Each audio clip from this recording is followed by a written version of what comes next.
हे iconic investors, कैसे हो आप सब। आई होप सब बढ़िया होंगे। सो आज की इस वीडियो में बात कर रहे होंगे SJVN शेयर के बारे में कि इसमें क्या हमको देखने को मिलेगा आगे।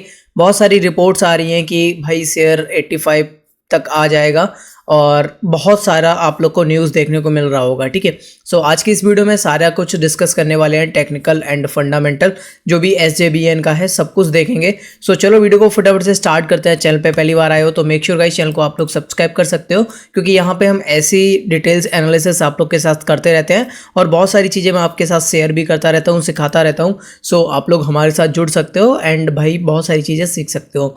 सो चलो वीडियो को स्टार्ट करते हैं एंड यहाँ पे सबसे पहले हम समझ लेते हैं SJVN का थोड़ा सा। तो यहाँ पे अभी जो प्राइस है वो 133 रुपये के अप्रॉक्स ये ट्रेड कर रहा है।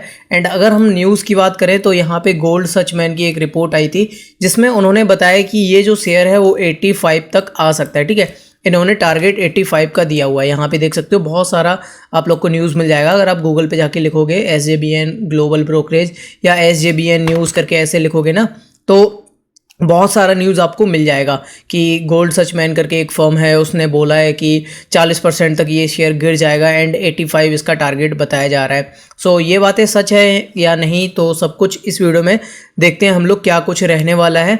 सो जो भी मेरे हिसाब से है वो मैं आपके साथ शेयर करूँगा। चलो वीडियो को स्टार्ट करते हैं। तो सबसे पहले हम लोग चलते हैं यहाँ पे इसका जो फंडामेंटल है वो चेक कर लेते हैं। मार्केट कैप भाई तगड़ा है, 52,000 करोड़ की कंपनी है।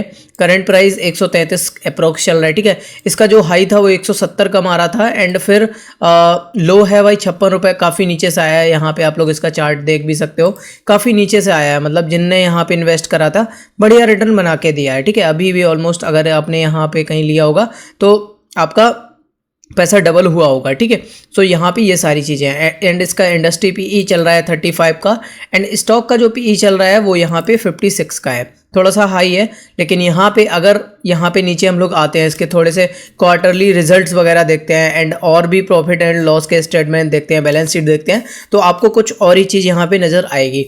सो यहाँ पे ऑपरेटिंग प्रॉफिट की बात करते हैं तो यहाँ पे नेट, सबसे पहले नेट प्रॉफिट की बात कर लेते हैं। यहाँ पे आप ऑपरेटिंग प्रॉफिट भी देख सकते हो। यहाँ पे नेट प्रॉफिट पहले 2021 के टाइम 342 के आसपास था, करोड़ में है ये सारे नंबर्स।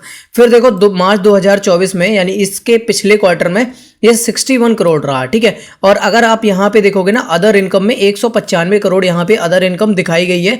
ये कहाँ से आई है, इसको क्लिक करके आप यहाँ से देख सकते हो ये अदर इनकम कहाँ से आ रही है। ठीक है, इंटरेस्ट वगैरह से ये अदर इनकम आ रही है इनकी। ठीक है, तो उसके लिए मैं ज़्यादा डिटेल में नहीं जाऊँगा। सो यहाँ पे आपको गौर करने वाली जो चीज़ है, जहाँ पे अदर इनकम आपकी 68 करोड़, 71 करोड़, 89 करोड़, 49 करोड़ हो रही थी, वहीं एकदम से इनका जो ऑपरेटिंग प्रॉफिट है वो कम गया एंड अदर इनकम इनने बढ़ा दी, जिस वजह से इनका नेट प्रॉफिट स्टेबल रहा। ठीक है, डाउन नहीं बोलेंगे, मतलब स्टेबल एक टाइप का बोल सकते हैं, क्योंकि यहाँ पे देखोगे ना प्रॉफिट सही आ रहा था 287 करोड़, फिर हुआ 17 करोड़ एंड आप यहाँ पे गौर भी करोगे मार्च में यहाँ पे इनके जो प्रॉफिट है वो कम रहता ही है। ठीक है, यहाँ पे ये लोग अदर इनकम दिखाते ही दिखाते हैं एक्स्ट्रा में। सो यहाँ पे भी आप देख सकते हो। ठीक है, सो ये यहाँ पे सीन चल रहा है एंड अब की क्वार्टर का जो रिजल्ट देखोगे उसमें भाई तगड़ा आया है। यहाँ पे देखो 61 करोड़ से 357 करोड़ के आसपास इनका नेट प्रॉफिट हुआ है एंड वहीं आप अदर इनकम देखोगे ना, पहले अदर इनकम इनने 195 करोड़ दिखाई थी, अब इनने अदर इनकम 89 करोड़ दिखाई है। तो यहाँ पे आप लोग को एक आइडिया लग रहा होगा कि भैया हाँ चीज़ें सही तो हुई हैं, इम्प्रूव तो हुई हैं। वहीं अगर हम लोग यहाँ पे नीचे और आ जाते हैं, ईयर ऑन ईयर बेसिस पे देखते हैं। सो यहाँ पे हम लोग यहाँ पे ज़्यादा दूर नहीं जाते हैं। सो यहाँ से देख लेते हैं 2020 से 1500 करोड़ के आसपास चल रहा था, 1600 हुआ, फिर मार्च 2022 में आपका ये 990 हो गया। ठीक है, फिर यहाँ पे आने के बाद इंक्रीज़ हो गया, फिर यहाँ मार्च 2024 में 911 हो गया।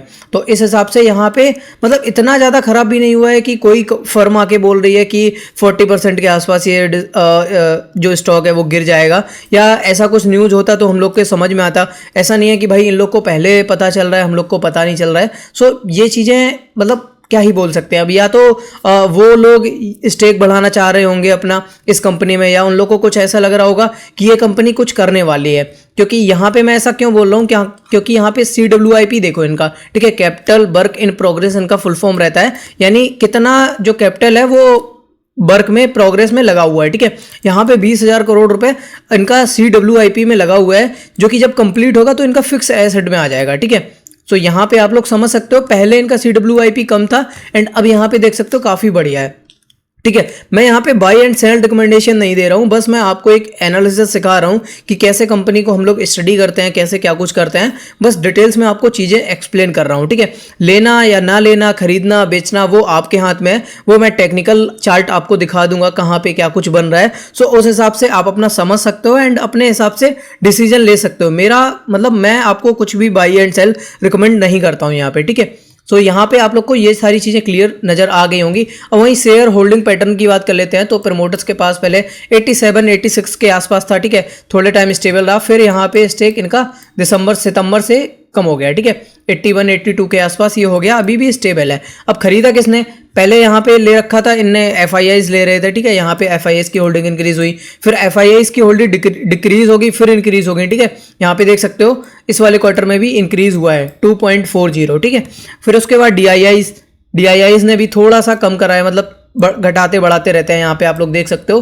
3, 4, 5 के अप्रोक्स चल रहे हैं। मेन आता है पब्लिक, इसमें अब काफ़ी ज़्यादा आ चुकी है। पहले पब्लिक 5-6% के आसपास हुआ करती थी, अब यहाँ पे 12% के आसपास पब्लिक आ चुकी है। सो ये चीज़ आप लोग को समझना चाहिए। एंड उसके बाद अगर आपको और डीपली पढ़ना है तो इनका यहाँ पे कौन कॉल्स है वो पढ़ सकते हो। ठीक है, यहाँ पे इनका कौन कॉल्स पढ़ सकते हो, एनुअल रिपोर्ट देख सकते हो, चैट जीपीटी से निकाल सकते हो, बहुत सारी चीज़ें रहती हैं। मैं वीडियो बना के दे दूंगा आपको कि कैसे चैट जीपीटी की हेल्प से आप रिपोर्ट के पॉइंट्स वगैरह बना सकते हो। तो उसके लिए आपको प्यार से कमेंट कर देना है कि भैया चैट जीपीटी वाली वीडियो दे दो, हम यार वीडियो दे देंगे आपको। ओके, सो यहाँ पे ये पूरा टेक्निकल सारी चीज़ें हैं वो आपको समझ में आ गई होंगी। सो यहाँ पे थोड़ा PE रेशियो के बारे में बात कर लेते हैं। सो यहाँ पे 1 ईयर का हम लोग लगा लेते हैं। मीडियन P 53.1 है एंड यहाँ पे स्टॉक अभी अप्रॉक्स 56 के आसपास है, एवरेज में है। ओके, सो यहाँ पे ये सारी चीज़ें चल रही हैं। एंड PSU में भाई एकदम से बॉम्ब फटे थे भाई, सारे स्टॉक्स ऊपर थे, तो भाई क्या ही कर सकते हैं। डेब्ट टू इक्विटी रेशियो इसका थोड़ा सा हाई है, आप यहाँ से भी देख सकते हो। इनकी बोरिंग्स काफ़ी ज़्यादा हैं, यहाँ पे मिल जाएगा आपको बोरिंग्स। सो यहाँ पे देखो 20 करोड़ के आसपास बोरिंग्स है एंड रिजर्व्स 10 करोड़ के आसपास है। ठीक है, 10,000 करोड़ के आसपास एंड 20,000 करोड़ के आसपास बोरिंग्स है। ठीक है, सो ये चीज़ आपको क्लियर हो गई होगी। तो फंडामेंटल में जो भी सारी चीज़ें थी इंपॉर्टेंट वो मैंने आपको क्लियर कर दी, मोटा माटी आपको समझ में आ गया होगा। सो अभी बात करते हैं टेक्निकल का, जो कि काफ़ी ज़्यादा इंपॉर्टेंट है, क्योंकि फंडामेंटल भाई ओके हैं, उतने ज़्यादा बुरे भी नहीं है कि कोई फर्म आके बोल रही है कि 40%, 45%, 50% गिर जाएगा, तो भाई ऐसे कैसे गिर जाएगा। ठीक है, फंडामेंटल भी बोलने चाहिए ना कि कंपनी ने या तो बहुत भयंकर लॉस किया है या कुछ भी करा हो, तो वो भी तो होना चाहिए ना।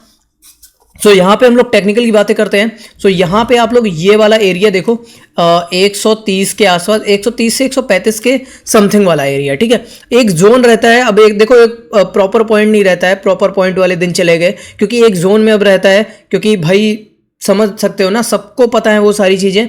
तो यहाँ पे अब बनते हैं जोन, तो यहाँ पे 5-10 पॉइंट के जोन समझ लो आप। सो यहाँ पे इस जोन में आप अगर नोटिस करोगे तो इस पॉइंट से ये शेयर नीचे भी गया है एंड इस पॉइंट से ये शेयर ऊपर भी गया है, तो ये सपोर्ट और रेजिस्टेंस का दोनों को काम करता है। सो यहाँ पे देखो इस टाइप पे ये कंसोलिडेट हुआ था एंड फिर यहाँ से एकदम ये बूम हुआ, फिर यहाँ से एकदम ये तो भाई 4 जून का हमारा तमाशा हुआ था, वो अलग ही चीज़ें हटा दो। एंड फिर यहाँ पे इस जगह कंसोलिडेट हुआ, फिर एकदम से बूम हो गया। ठीक है, फिर यहाँ पे वो सारी चीज़ें हुई एंड फिर वापस से यहाँ पे कंसोलिडेट होना हमारा स्टार्ट हो रहा है। सो यहाँ पे अगर कंसोलिडेट होता है तो यहाँ पे ये वाला जो पॉइंट है वो काफ़ी ज़्यादा इंपॉर्टेंट हो जाता है, क्योंकि यहाँ से हम लोग डिसाइड करेंगे शेयर नीचे जाएगा या ऊपर जाएगा। अगर यहाँ से अगर अच्छा खासा ब्रेकआउट होता है, ऊपर जाता है, तो भाई आप लोग इसमें अपना देख सकते हो, एंड नीचे जाता है तो भी आप लोग देख सकते हो। वो मैंने आपको यहाँ पे समझा ही दिया कि ये वाला जो पॉइंट है वो काफ़ी ज़्यादा इंपॉर्टेंट है। अगर हम लोग यहाँ से ट्रेंड लाइन खींचते हैं, वैसे ये 4 जून वाला है, मैं यहाँ पे पंप एंड डंप वाला था सीन, वो मैं क्लियर नहीं करता हूँ, बट फिर भी यहाँ पे एक ये ऐसा ट्रेंड लाइन बन रहा है। सो यहाँ तक आप लोग देख सकते हो, यहाँ पे ये ट्रेंड लाइन यहाँ पे टच हुआ, यानी सपोर्ट का काम कर रहा है। सो हो सकता है यहाँ तक ये सपोर्ट बने एंड इसके बाद ये फिर ऊपर निकल जाए, या फिर यहाँ पे इसको सपोर्ट को ब्रेक करके नीचे भी जा सकता है, कुछ भी हो सकता है। ठीक है, स्टॉक है, ऊपर भी जा सकता है, नीचे भी जा सकता है, हमारे हाथ में नहीं है। यहाँ से ये मतलब ऐसे कंसोलिडेट करके ऊपर भी जा सकता है एंड यहाँ पे नीचे से जाके नीचे भी जा सकता है, कुछ भी हो सकता है। ठीक है, सो मेन जो एरिया है वो मैंने आपके साथ डिस्कस कर दिया। सो आई होप गाइस आप लोग को ये मेरा जो डिटेल्स एनालिसिस है वो पसंद आया होगा। एंड अगर आपको कोई और डाउट है या कुछ भी पूछना है, कोई भी शेयर का एनालिसिस चाहिए, तो आप उसके लिए हमें कमेंट में बता सकते हो, हम आपकी हेल्प करने की कोशिश करेंगे। बाकी आप हमारा व्हाट्सअप चैनल भी ज्वाइन कर सकते हो, लिंक आप सभी को इस वीडियो के डिस्क्रिप्शन मिल जाएंगे। तब तक के लिए बाय बाय, टेक केयर।